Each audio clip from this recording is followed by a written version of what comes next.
¿Qué es Esparta? ¿Tienes una respuesta a esa pregunta? Para nosotros, habitantes del siglo XXI, Esparta no es únicamente una de las principales ciudades-estado de la antigua Grecia. Su simple mención evoca inmediatamente una serie de imágenes e ideas que, casi sin necesidad de reflexionar, nos ofrecen una respuesta clara. Y esa respuesta encaja perfectamente con lo que Grecia representa para nosotros, los orígenes de nuestra cultura. Pero espera un momento. ¿Y si esa imagen no fuera real? ¿Y si la Esparta que creemos conocer fuera el resultado de siglos de reinterpretaciones? ¿Y si cada época hubiera construido la Esparta que necesitaba en lugar de intentar comprender la Esparta que realmente fue? Son muchas preguntas. En esta serie las responderemos una a una. Pero por ahora bastará con adelantar una idea fundamental. Cada momento histórico no ha tenido interés en conocer la Esparta que era, sino en construir la Esparta que necesitaba. Un espejo que refleja el presente. Pensemos, por ejemplo, en nuestra propia época. Cuando alguien imagina una Esparta militarista, casi un estado policial, no suele ser consciente de que esa imagen debe mucho a las interpretaciones desarrolladas por determinados historiadores alemanes durante el período nazi. Para ellos, los dorios, el grupo étnico que habitó Laconia tras las migraciones de la época oscura, que en historia se concocen como las invasiones dorias, eran un pueblo de origen germánico. En consecuencia, los lacedemonios pasaban a convertirse en antepasados ideológicos de los propios alemanes. No profundizaremos ahora en eso, porque tendrá su propio episodio. Lo importante es comprender que incluso nuestra imagen más cotidiana de Esparta tiene una historia detrás, y a veces se trata una historia bastante oscura. Precisamente por eso me parece tan revelador un episodio muy distinto. En 1806, François-René de Chateaubriand, escritor, diplomático y fundador del romanticismo en la literatura francesa, visitó Esparta, entonces integrada en el Imperio Otomano, y describió así lo que encontró en su libro Itinerario de París a Jerusalén, 1811. Las lágrimas inundaron mis ojos cuando los fijé en la miserable cabaña levantada en el paraje abandonado de una de las ciudades más renombradas del universo, ahora el único objeto que señala el lugar donde Esparta floreció, la solitaria morada de un cabrero cuya riqueza consiste en la hierba que crece sobre las tumbas de Agis y de Leónidas. Pero la pregunta verdaderamente importante no es qué encontró Chateaubriand.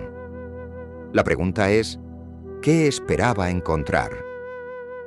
Chateaubriand no fue a Esparta a hacer arqueología.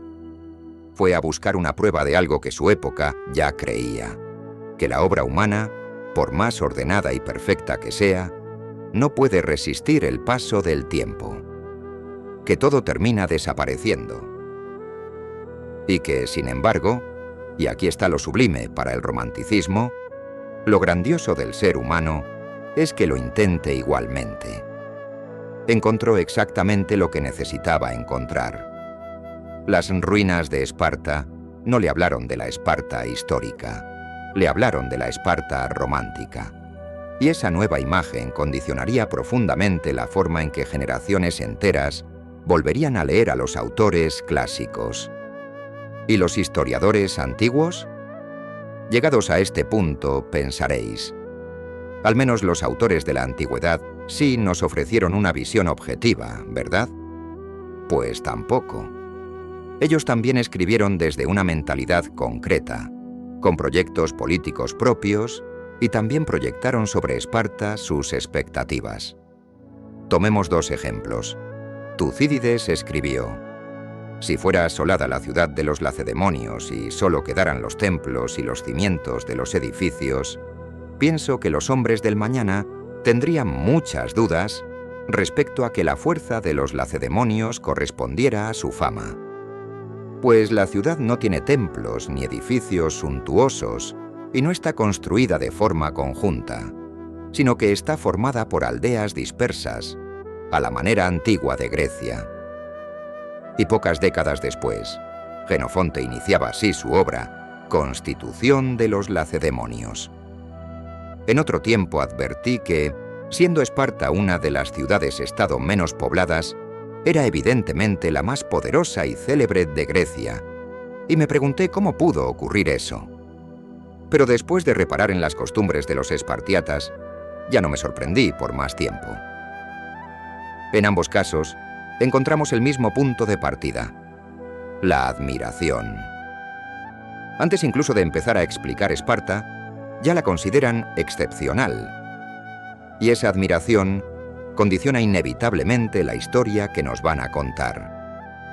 Las fuentes antiguas no solo transmitieron la historia de Esparta, comenzaron a construir su mito.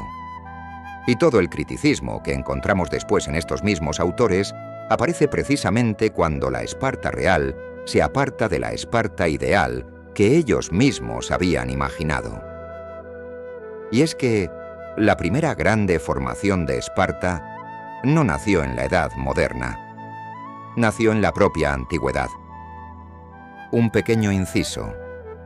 ¿Recordáis el texto de Tucídides? Normalmente solo se cita la parte dedicada a Esparta. Pero el historiador continúa diciendo algo más: que si Atenas desapareciera, dejando únicamente sus monumentos, las generaciones futuras creerían que había sido mucho más poderosa de lo que realmente fue. La observación es fascinante. Tucídides no solo habla de Esparta o de Atenas. Está reflexionando sobre cómo el pasado puede ser malinterpretado según los vestigios que deja. Precisamente por eso, cuando terminemos esta serie dedicada a Esparta, comenzaremos otra dedicada al mito de Atenas. No es exagerado afirmar que Esparta es a las comunidades políticas lo que Alejandro Magno representa para los individuos. Una figura sobre la que cada época proyecta sus propios ideales, sus miedos y sus aspiraciones. En esta serie veremos cómo los autores antiguos construyeron la primera imagen de Esparta y cómo esa imagen fue reinterpretada una y otra vez. Durante la Antigüedad tardía, la época helenística, Roma, el Renacimiento, el Romanticismo, el nazismo, el comunismo, la Guerra Fría y, finalmente, la cultura popular del siglo XXI.